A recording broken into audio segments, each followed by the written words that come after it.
Hello friends, स्वागत है आपका एक बार फिर से आपके अपने लीगल चैनल में। मैं हूं एडवोकेट सनी शर्मा।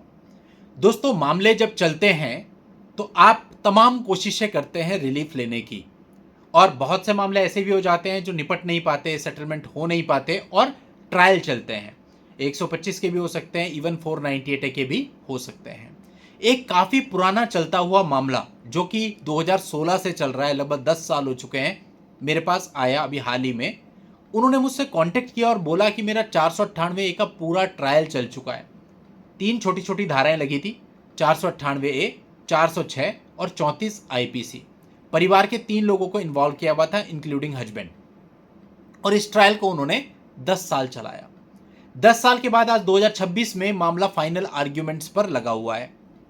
अब फाइनल आर्ग्यूमेंट उन्हें सबमिट करने हैं, तो उनको लगा कि भाई ये आर्ग्यूमेंट हम रिटर्न में सबमिट करते हैं, जो कि बिल्कुल करेक्ट है, करने भी चाहिए। उन्होंने अपने आर्ग्यूमेंट्स बनाए। बनाने के बाद वो आर्ग्यूमेंट्स मेरे को भेजे। बोला सर, आपको ये चेक करना है ये आर्ग्यूमेंट कैसे हैं, और साथ ही मुझे ये भी बताया कि एआई की हेल्प लेकर के हमने ये आर्ग्यूमेंट बनाए हैं। अब इन आर्ग्यूमेंट्स को जब हमने चेक करने के लिए ओपन किया तो ये पेजेस की संख्या थी 50, 51, 52। तो हमने उनको क्लियरली मना कर दिया कि भाई ये कंटेंट चेक करने लायक नहीं है, हम इसे चेक नहीं करेंगे। क्योंकि आर्ग्यूमेंट्स पर हमने पहले भी वीडियो बनाए, आपको बताया आर्ग्यूमेंट टू द पॉइंट होने चाहिए, एक्स्ट्रा अननेसेसरी बातें नहीं लिखी होनी चाहिए, मैक्सिमम साइज जो होता है आर्ग्यूमेंट का 5 से 10 पेज के बीच में रहना चाहिए। थोड़ा बहुत ऊपर नीचे होगा उतना चलेगा, लेकिन ऐसा नहीं कि आप 20-20 पेज, 50-50 पेज, 100-100 पेज के आर्ग्यूमेंट दे रहे हैं और उसमें काम की बात केवल 2 पेज में लिखी है, बाकी 98 पेजेज में आपने कथा कहानियां एआई से लेकर के डाली हुई हैं। चीज़ें खराब हो जाएंगी। हालांकि वो बहुत समझदार थे, उनको जब हमने ये बताया तो बहुत ही जल्दी उन्होंने उसको शॉर्ट करा और उस तरह की जो चीज़ें थी वो हटा दी और एक और आर्ग्यूमेंट की फाइल भेजी जिसमें मात्र 5 से 6 पेज ही थे हमारे सजेशन के अकॉर्डिंग, कि सर अब मेरा ये है पैटर्न, अब आप इसको चेक कर लीजिए कि ये आर्ग्यूमेंट कैसे हैं, अच्छे हैं, बुरे हैं, मेरे को देने हैं। 2-4 दिन बाद मेरी डेट लगी है।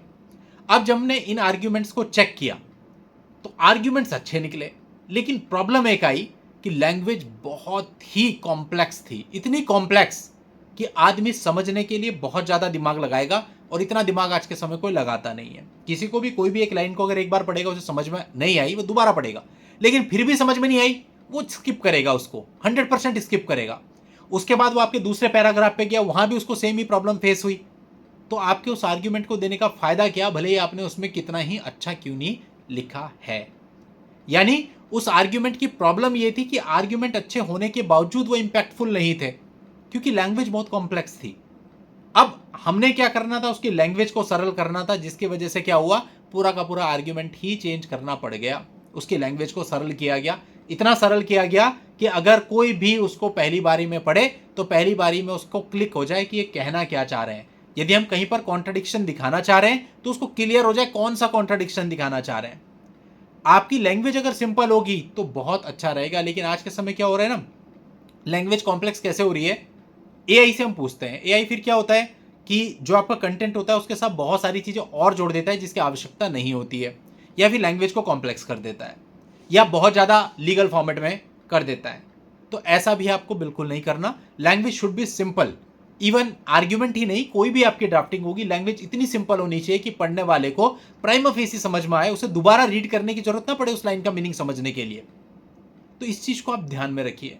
स्पेशली कई बार होता है कि छोटी जगहें होती हैं और वहाँ पर आप इंग्लिश में आर्ग्यूमेंट दे रहे होते हैं, तो वहाँ और इशू है, क्योंकि छोटी जगह पे इंग्लिश वगैरह इतनी चलती नहीं है, तो आप ये एक्सपेक्ट नहीं कर सकते कि हर व्यक्ति को इंग्लिश उसी तरह से पढ़नी आएगी जिस तरह से आप लिख के दे रहे हैं। तो या तो आप वहाँ की रीजनल लैंग्वेज जो चलती है उसमें दें, या फिर हिंदी में दें, और हिंदी चलती है वहाँ पे। और अगर इंग्लिश में दे भी रहे हैं तो फिर वो बिल्कुल सरल इंग्लिश होनी चाहिए। यह मैं केवल छोटी जगहों की बात बता रहा हूँ, मेट्रो सिटीज़ के लिए नहीं। मेट्रो सिटीज़ में तो ये होता है कि इंग्लिश में ही अधिकतर काम होता है, तो आप इंग्लिश में दे सकते हैं, but still language should be very simple. जितनी सिंपल लैंग्वेज होगी उतना आपको फायदा मिलेगा। अब इस आर्ग्यूमेंट को पूरा चेंज करने के बाद आप किसी भी न्यूट्रल पर्सन को उसे पढ़वाओगे, उसे साफ साफ पता चल जाएगा आपकी रियलिटी के बारे में क्या कहना चाह रहे हो, डाउरी डिमांड के बारे में क्या कहना चाह रहे हो, कॉन्ट्रडिक्शंस के बारे में क्या कहना चाह रहे हो, कॉमन इंटेंशन के बारे में क्या कहना चाह रहे हो।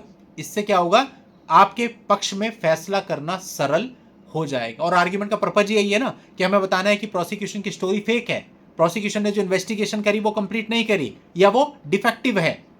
तो ये सब अगर आपको कोर्ट को बताना है तो आप तभी बता पाओगे जब आपकी लैंग्वेज सिंपल होगी।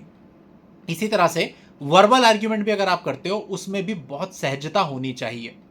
बहुत जल्दी जल्दी जल्दी जल्दी आप बोलते हो, वैसा भी नहीं होना चाहिए। एक एक चीज को टच करके निकलो और ऐसा टच करके निकलो कि सामने वाला व्यक्ति उस पर गहराई से सोचने को विवश हो जाए। तभी, क्योंकि जो आर्ग्यूमेंट है वही तो लास्ट स्टेप है। वही सही नहीं हुआ, उसी में आप सामने कोर्ट को कन्विंस नहीं कर पाए, तो आप केस हार जाएंगे। और हम यहाँ हारने के लिए नहीं बैठे, हम यहाँ जीतने के लिए बैठे हैं। वो बात अलग है कि आपकी पूरी मेहनत के बाद भी कई बार फैसले विपक्ष में आ जाते हैं, दैट इज डिफरेंट थिंग, उसके लिए हम आगे फाइट करेंगे, बट अपनी तरफ से कोई कमी नहीं छोड़नी होती है। तो उम्मीद करता हूं आपको पूरी बात अच्छे से समझ में आई होगी। आज की इस वीडियो में इतना ही रखता हूं, नेक्स्ट वीडियो में नई जानकारी के साथ मैं आपसे फिर मिलूंगा। तब तक के लिए goodbye and thank you for watching. Take care.